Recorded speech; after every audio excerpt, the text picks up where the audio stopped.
Pesatnya agama Islam di Palembang khususnya hingga menyebar luas ke Sumsel, tak lepas dari hadirnya Masjid Agung atau Masjid Sultan Mahmud Badarudin I atau SMB 1 Jaya Wikramo.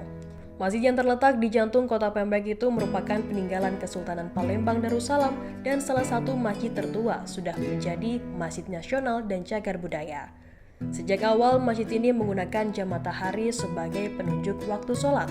Menurut Sultan Mahmud Badarudin SMB 4 Jaya Wikrama RM Fawaz Diraja, Masjid Agung Palembang didirikan selama 10 tahun dari tahun 1738 hingga 1748 oleh Sultan Mahmud Badarudin I Jaya Wikramo, sehingga namanya Masjid Agung SMB 1 Jaya Wikramo.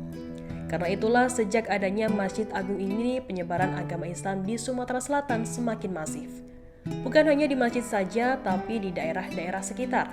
Masjid menjadi pusat agama dan penghulu nato agamo. Apabila ada hukum-hukum atau jadi hakim penghulu, itulah yang akan menghakimi, dan jika tidak selesai permasalahannya baru ke sultan pada masa itu. Kalau zaman dahulu, salat Jumat juga wajib di Masjid Agung dan tidak boleh selain di Masjid Agung. Kalau sholat biasa boleh digelar di masjid atau musola lainnya, dan hanya saja memang untuk sholat Jumat wajib di Masjid Agung sholatnya. Tujuannya supaya menguatkan masyarakat pada waktu itu. Namun lama-lama hal ini menjadi konflik karena ada yang dirasa jaraknya jauh, kebutuhan waktu semakin mendesak sehingga ada yang ke masjid lainnya seperti ke Masjid Lawang Kidul. Akhirnya sempat terjadi gesekan karena hal tersebut.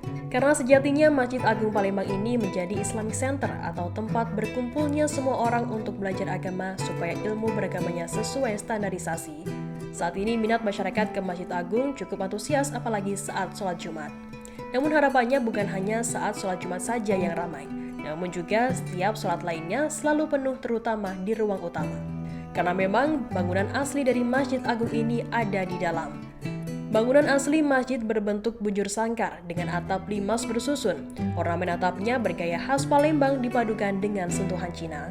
Atapnya berundak dengan limas di puncaknya disebut dengan mustaka.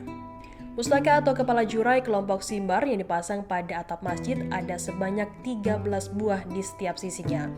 Bentuk mustaka terjuntai dan melengkung ke atas terdapat pada keempat ujungnya. Dulu seperti mimbar Masjid Agung ada semacam giok atau keramik ciri khasnya yang kemudian tidak ada lagi yang berubah. Untuk ornamennya sekarang banyak karakter Palembang, banyak ukiran dan mosaik Arab. Hanya saja yang harus diperhatikan bukan hanya dari segi penampilan, melainkan isi dari masjid tersebut supaya bisa berfungsi sebagai tempat bersatunya masjid-masjid dari seluruh kota Palembang. Karena Masjid Agung ini tempat berkumpulnya imam-imam di Palembang, sedangkan bangunan pengembangannya berupa bangunan 3 lantai di belakang dan bangunan 1 lantai di kiri kanan yang melingkar bangunan inti. Bangunan tambahan ini memiliki bentuk atap yang khas. Masjid Agung Palembang mempunyai gerbang serambi masuk sebanyak 3 buah, yang merupakan gapura masuk di bagian timur, selatan, dan utara. Masjid dari bentuk fisiknya pertama kali belum ada menara. Kemudian setelah 10 tahun atau bertepatan dengan pembuatan Benteng Kuto Besak atau BKB, barulah dibuat menara oleh Sultan Ahmad Najamuddin yang pertama mendirikan menara. Kemudian ketika terjadi peperangan antara SMB II, Inggris dan Belanda, Masjid Agung tersebut sempat rusak. Kemudian yang diperbaiki oleh pihak Belanda adalah masjid karena untuk menarik simpati masyarakat bahwa pemerintah VOC ada itikat baik untuk melaksanakan aktivitas sehari-hari untuk umat. Berdasarkan data yang ada di Masjid Agung ini mengalami beberapa kali renovasi. Dengan luasan lahan 5.520 meter persegi, Masjid Agung ini sebelumnya bisa menampung 7.750 jemaah. Kini sudah diperluas menjadi bisa menampung 15.000 jemaah. Sekretaris Umum Yayasan Masjid Agung Palembang Kemas Iqbal Hasan Jainal menambahkan bahwa bangunan Masjid Agung Palembang ini berusia sudah ratusan tahun atau 275 tahun. Bahkan di sini juga masih ada jam matahari yang merupakan perangkat sederhana digunakan untuk menunjukkan waktu berdasarkan pergerakan matahari pada zaman dahulu. Caranya dengan mengamati bayangan matahari bergerak sepanjang hari, termasuk menandai posisi bayangan matahari untuk menentukan masuknya waktu sholat fardu dengan jam matahari. Jam matahari dengan tongkat tegak lurus ini atau yang disebut gnomon ada di halaman belakang Masjid Agung Palembang.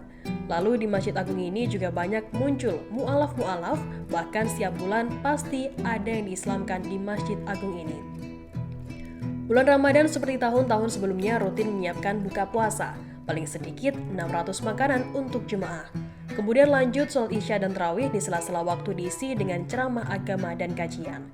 Masjid Agung Palembang sendiri berada di Kelurahan 19 Ilir, Kecamatan Ilir Barat 1, nomor 1, tepatnya di pertemuan antara Jalan Merdeka dan Jalan Sudirman Pusat, Kota Palembang.